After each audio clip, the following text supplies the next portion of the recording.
కూకట్పల్లి రంగాధముని చెరువు వద్ద బతుకమ్మ వేడుకల్లో మల్కాజ్గిరి పార్లమెంటు సభ్యులు ఈటెల రాజేందర్ పాల్గొన్నారు. అనంతరం ఎల్బీ నగర్లో పలు కార్యక్రమాల్లో పాల్గొనేందుకు తమ వాహనాల్లో బయలుదేరిన ఎంపీకి కూకట్పల్లి మూసాపేట వద్ద ట్రాఫిక్ ఉండటంతో మెట్రోలో ప్రయాణించారు. మూసాపేట నుంచి ఎల్బీ నగర్ వరకు ఆయన మెట్రోలో ప్రయాణించారు. కాగా ఈటెల చూసిన ప్రజలు ఆయనతో ఫోటోలు దిగేందుకు ఆసక్తిగా వారి ఫోన్లలో ఫోటోలు తీసుకున్నారు.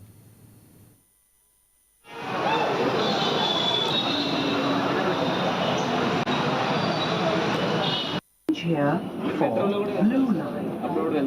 Doors will open on the left.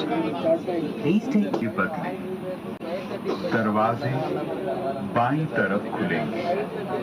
कृपया अपने सामान को ले जाना ना भूलें।